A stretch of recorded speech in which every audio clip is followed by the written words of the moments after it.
देख रहे India TV, आपके साथ मैं हूं मीनाक्षी जोशी।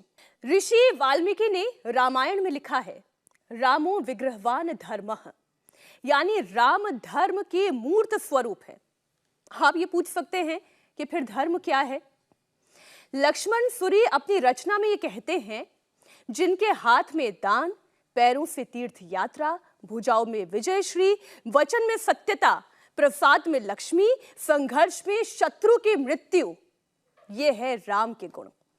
राम मंदिर की प्राण प्रतिष्ठा से राम राज की संरचना, राजनीति में राम के नाम से लेकर घट घट में बसने वाले प्राण राम तक, आज हम करेंगे चर्चा। हमारे साथ बेहद खास मेहमान इंडिया टीवी के स्टूडियो में मौजूद हैं सुधांशु त्रिवेदी जी। सुधांशु जी, बहुत बहुत स्वागत है आपका। आज सुधांशु जी, मैं जो आपसे चर्चा करने जा रही हूं वो केवल बीजेपी के सांसद सुधांशु जी से नहीं, बल्कि जो राम को समझते हैं, जो विज्ञान भी समझते हैं, जो धर्म को समझते हैं और जो आध्यात्म भी समझते हैं, मैं उन सुधांशु त्रिवेदी जी से मुखातिब हूं। तो सुधांशु जी, शुरुआत यहीं से कि राम आपके लिए क्या है, कौन है राम? देखिए, आपने अभी जो अपनी बात प्रारंभ की, रामो धर्मः विग्रह, धर्म के विग्रह हैं, तो शायद आज बहुत से लोगों को और खासकर यंगर जनरेशन को तो बहुत सी चीजें विस्मृत हो गई। उसमें उनका भी दोष नहीं है। 3 पीढ़ियों से हमारी पढ़ाई इसी प्रकार की रही कि शायद उनके माता पिता में भी बहुत से लोगों को नहीं पता था। धर्म शब्द का अर्थ क्या है? धारणातीति धर्म, धारण करने से धर्म नहीं, किसी चीज को होल्ड करना। तो वो तत्व जिसने कि संपूर्ण सृष्टि को होल्ड किया हुआ है, वो धर्म होता है।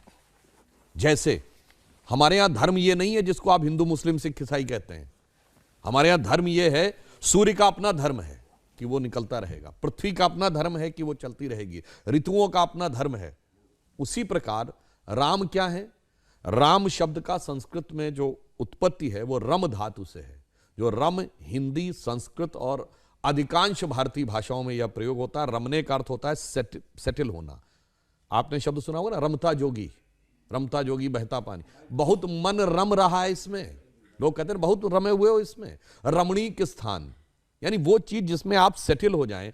तो राम शब्द का जो व्याकरण के अनुसार अर्थ है वो है रमन्ते इति रामः, यानी वह तत्व जिसमें कि सारा संसार, सारी सृष्टि, सारा ब्रह्मांड, सारा क्रिएशन सेटल्ड है, दैट इज राम। तो धर्म ही धारण करता है और राम भी उसी के प्रतीक हैं जिसने कि संपूर्ण सृष्टि को धारण कर रखा है। इसलिए रामो धर्मः विग्रह एकदम सही व्याख्या है। बस केवल हमें फंडामेंटल्स की डेफिनेशन पता होगी ना, तो हम सब समझ जाएंगे। जैसे आपसे कहते हैं ना कि आपको साइंस पढ़नी है, मान लीजिए हमने इंजीनियरिंग पढ़ी, तो फोर्स क्या है, मास क्या है, एक्सेलरेशन क्या है, वेलोसिटी क्या है, इसकी डेफिनेशंस पता होंगी तब तो न्यूटन्स लॉ पढ़ पाओगे कि F = ma क्या है, फोर्स = मास × एक्सेलरेशन क्या है।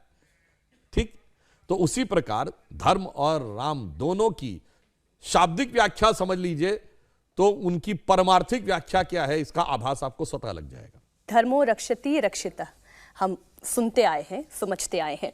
लेकिन वैसे आपने कहा धर्मो रक्षति रक्षिता, हमारे यहाँ कहा गया धर्म की रक्षा आप करोगे तो धर्म आपकी रक्षा करता है। कोई कहेगा ऐसे कैसे?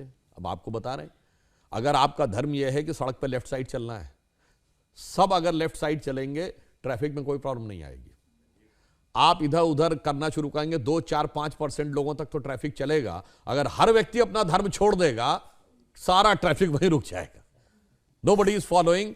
तो इसलिए धर्म आपकी रक्षा करता है यदि आप धर्म की रक्षा करते हैं। पर यह भी कहा गया ना अपने यहां, जब जब होए धर्म की हानि, बाढ़ें अधम असुर अभिमानी, तब तब हरि धरि विविध शरीरा, हरहि कृपा निधि सज्जन पीरा। तो समय समय पे अनेक रूप लेकर भगवान अनेक लोगों को तय करते हैं कि जब धर्म की हानि हो, पीड़ा हो। अब जैसे अब थोड़ा राजनीतिक दृष्टि से अगर कह दूं तो हमारी सरकार आने से पहले महंगाई भी प्रचंड थी, भारत की अंतर्राष्ट्रीय स्थिति भी गिरी हुई थी, धमाके होते थे दिल्ली, मुंबई, गुवाहाटी, चेन्नई, सब कहीं पर भी आतंकवादियों के आगे नतमस्तक थे।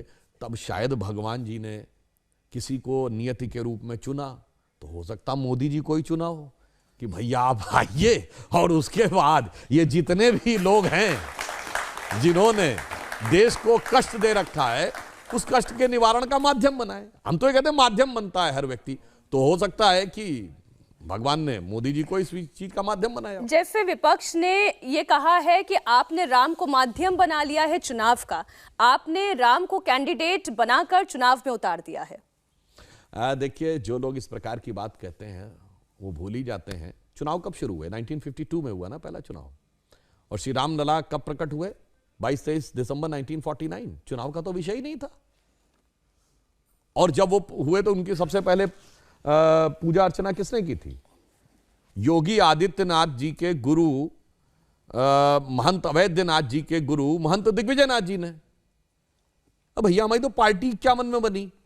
हम तो रामलला के साथ तब से खड़े हैं। यह विषय तो 500 साल का है, चुनाव का नहीं। पर अफसोस की बात यह है, हमने कभी भगवान राम को चुनाव का मुद्दा नहीं बनाया। चुनाव छोड़िए, वो राजनीति का मुद्दा नहीं हो सकते, वो भारत की अस्मिता का मुद्दा है। और भारत से भी बढ़ के, जैसे मैंने बताया ना, कि वो संपूर्ण विश्व, संपूर्ण सृष्टि के प्रतीक। हाँ, मगर बहुत से वो लोग थे जिन्होंने बाबरी को चुनावी मुद्दा बनाने का प्रयास किया था, परंतु वो उसमें असफल भी रहे। और आज जिस स्थिति में पहुंचे, इस कारण से उनके मन में वो फीलिंग आती है कि वो चुनाव की बात कि हम बाबरी को याद करेंगे। अब ये बात हम पहले भी कह चुके हैं, पुनः कह सकता हूं। बाबरी को याद करेंगे तो बाबरी परंपरा में 4 भाई थे ना, शुजा, मुराद, दारा और औरंगजेब। एक ने 4 का कत्ल कर दिया था, 3 का, और सगे बड़े भाई दारा शिकोह का सर काट के थाली में सजा के जेल में शाहजहां को डाल के उसके पास भेजा था। और हमारे राम की परंपरा में 4 भाई हैं, राम, लक्ष्मण, भरत, शत्रुघ्न। एक पिता के वचन पे वन जाने को तैयार, दूसरा उनके साथ जाने के तैयार, तीसरा खड़ाऊ में रख के शासन करने को तैयार। तो उनसे पूछ लो भैया, जेल में जाना चाहते हो बुढ़ापे में और अपने दूसरे बेटे कटे हुआ सर देखना चाहते हो, या अपने बेटे को इतना आज्ञाकारी चाहते हो कि अगर वो कह दो कि सारी संपत्ति छोड़ दो तो छोड़ दे, मगर आप तो सब लड़ने के लिए तैयार रहते हैं ना। संपत्ति के लिए भाई बहन, भाई भाई सब आपस में लड़ने को तैयार हैं। तो इसलिए जो बाबरी की परंपरा में लेना चाहते हैं, तो मैं सिर्फ यह कहना चाहता हूं, देखिए, यह देश रघुवर का देश है, यानी राम की परंपरा का। यह यदुवर का देश है, कृष्ण की परंपरा का। तो रघुवर की परंपरा से जोड़िए, यदुवर की परंपरा से जोड़िए, बाबर की परंपरा से मत जोड़िए। तुलसीदास जी अपने एक दोहे में कहते हैं, तुलसी ममता राम सो, समता सब संसार, राग ना रोष ना दोष दुख, दास भय भवपार। अब यहाँ तो तुलसीदास जी कह रहे हैं कि राम का असली भक्त वो है जिसके लिए सभी एक समान है और सभी के लिए एक समान ममता है। लेकिन बीजेपी पर और प्रधानमंत्री पर सबसे बड़ा आरोप ही ये लगता है कि वो हिंदू और मुस्लिम दोनों को अलग अलग चश्मे से देखते हैं। देखिए, राम सबको समान रूप से देखते हैं और राम को ही समान रूप से देखना चाहिए। हिंदू मुस्लिम के चश्मे से कौन देखता है? मैं पुनः ये बात कहना चाहता हूं। ये बताइए, हरे रामा हरे कृष्णा मूवमेंट आप सबने सुना होगा ना, 70s-80s में चला था। वो सारे के सारे तो वेस्टर्न यूरोप के थे, क्रिश्चियन थे, वो भी राम को मानते थे। अच्छा, ये इस्कॉन के कार्यक्रमों में आपको जितने वीडियो दिखाई पड़ते हैं, ये सब हिंदू हैं क्या?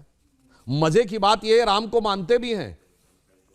दुनिया में कोई दूसरा धर्म और मजहब बताइएगा जिसमें उस धर्म को न मानने वाले लोग उसके भगवान को मानते हो। और उससे मजे की बात है, उनसे ये ना कहा जाता हो हमारे धर्म में कन्वर्ट हो जाओ। किसी ने कहा तुम लोग हिंदू बन जाओ ना। भगवान राम के नाम का टाइटल होल्ड करता है किस देश का राजा? Thailand, king Rama the 10th। Thailand तो हिंदू देश नहीं है। कहां की लेडी कहती है कि हमारी वंशावली भगवान राम से है? वो कोरिया, वो तो हिंदू देश नहीं है। और सबसे ज्यादा प्रतिशत के हिसाब से रामलीलाएं जिस देश में होती है वो इंडोनेशिया, दुनिया का सबसे बड़ा मुस्लिम देश है। तो भाई राम तो सबके हैं, मगर जानते हैं क्या है? राम तो सबके हैं, मगर जिनके दिमाग में Macaulay, marks, vote bank, corruption, जातिवाद ये सब चढ़ा हुआ है, उनके राम नहीं है। क्योंकि राम कैसे प्राप्त होते हैं? आपने तुलसीदास जी की एक चौपाई सुनाई, तो आज मैं भी कहना चाहता हूं भगवान कैसे प्राप्त होते हैं। तुलसीदास जी ने बताया है, भजहु अजहु तात भज तज कुटिलाई, यानी आज भी पुत्र कुटिलाई यानी कुटिलता को तज कर भज लो। अजहु तात तज भज कुटिलाई, राम राम भजे गति कह नहीं पाई। यानी अगर आप कुटिलता छोड़कर राम को भजेंगे तो सब प्राप्त होंगे। और हमारा तो एकमात्र धर्म है, मैं ईमानदारी से कहता हूं, जो कहता बिल्कुल हम नियम और साइंटिफिक ढंग से चलते हैं। भगवान राम वन में गए तो उन्होंने दिखाया कि यदि पूर्व जन्म के कोई कर्म थे, भगवान भी उससे बचे नहीं हैं। आप सबने सुना होगा ना, श्रवण कुमार की कथा सुनी थी ना, कि राजा दशरथ से गलती से श्रवण कुमार का वध हो गया था, सॉरी हत्या हो गई थी, वध शब्द कहना वहां गलत है, वध रावण का होता है। तो देखिए उसकी मृत्यु हो गई थी और श्रवण कुमार के माता पिता ने जो श्राप दिया, एक गरीब निसहाय व्यक्ति का श्राप भी सर्वोच्च सत्ता पर बैठे हुए व्यक्ति के ऊपर लगता है, यह है लॉ ऑफ नेचर। और उनको आखिर में प्राण वैसे ही छोड़ने पड़े अपने बेटे के वियोग में, जैसे श्रवण कुमार के माता। ये हमारे भगवान दर्शाते हैं। हमारे भगवान रूल को फॉलो करके बनते हैं, भगवान रूल को तोड़ के नहीं बनते। हमारे यहां भगवान राम जब अयोध्या से जाकर वो समुद्र पार करना था, लंका जाना था, तो क्या समुद्र ने रास्ता छोड़ दिया था? नहीं छोड़ा था ना, बल्कि प्रकट होकर उसने कहा कि प्रभु भल कीनी सीख मोहि देनी, मर्यादा प्रभु तुमरी दीनी। आपकी दी हुई मर्यादा है कि समुद्र किसी के लिए रास्ता नहीं छोड़ता, तो क्या है जो तरीका है, सेतु बना सको तो उसके ऊपर से जाओ। दूसरे कुछ धर्म ग्रंथ है जहां छोड़ दिया था रास्ता। मगर मजे की बात यह, उनसे कोई नहीं पूछता साइंटिफिक टेम्परामेंट का प्रमाण दो। हमसे पूछा जाता है कि साइंटिफिक टेम्परामेंट का प्रमाण दो। इसलिए यह बात समझने की आवश्यकता है। इसीलिए तुलसी जी कहते हैं, काम क्रोध मद लोभ मोह को बहाचित सो दीजे, राम नाम रस पीजे। तो आज राम के नाम की बात हो रही है और कई युवा भी हमारे बीच में बैठे हुए हैं और ये पॉलिटिकल कमेंट्स भी सुनते रहते हैं। सुधांशु जी, आपने जाति मत भेद इसकी बात की, तेजस्वी यादव तो इससे और आगे बढ़कर ये कहते हैं कि चोट लगेगी तो अस्पताल जाना होगा, भूख लगेगी तो मंदिर जाने से नहीं होगा, मंदिर का लगा हुआ पैसा गरीबों को देना चाहिए। लालू प्रसाद यादव जी 1997 में जेल गए थे। नहीं सुनिए तो, जेल से बाहर निकल के पहले कहां गए थे? अस्पताल में चेकअप कराने या मंदिर में? हनुमान जी के मंदिर गए थे पहले, मुझे बचपन में अच्छी तरह याद है। जबकि वो लालू प्रसाद यादव थे 24 अक्टूबर 1990 को जब अडवाणी जी को समस्तीपुर में गिरफ्तार करवाया, दूरदर्शन की आर्काइव्स में कोई जाके देख ले, उनका बाकायदा बाइट है। वो कहे, ओ रामलला काऊ के भीतर गड़ा हुआ है क्या? ये सब कोई बात नहीं है, ये सब बेकार का बात है, ये जात बिरादरी का देश है।